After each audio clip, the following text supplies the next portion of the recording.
Guys মূলত এই ডায়লগটি ছিল যে শাকিব খান কিভাবে এই ডায়লগটি দিয়েছে আপনারা কিন্তু দেখতে পারছিলেন। তবে কেন দিয়েছে অনেকে হয়তো ছবিটা দেখছেন, আপনারা বুঝতে পারবেন। তবে এখানে শুধু এই ছবিতে এই জিল্লু মাল দে এই বিষয়ে কোনো ডায়লগ না, আরো ডায়লগ আছে। সেটা হচ্ছে যে এই জিল্লু হেলিকপ্টার দে, এই জিল্লু ওইটা কর, এরকম অনেক ডায়লগ দিয়েছে। যারা যারা মুভিটা দেখছেন তারা অবশ্যই বুঝতে পারবেন।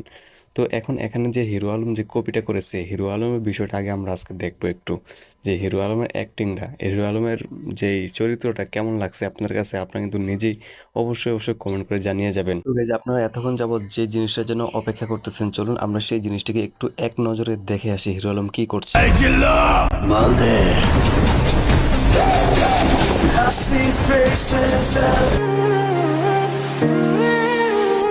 প্রতি নিঃশ্বাসে নাম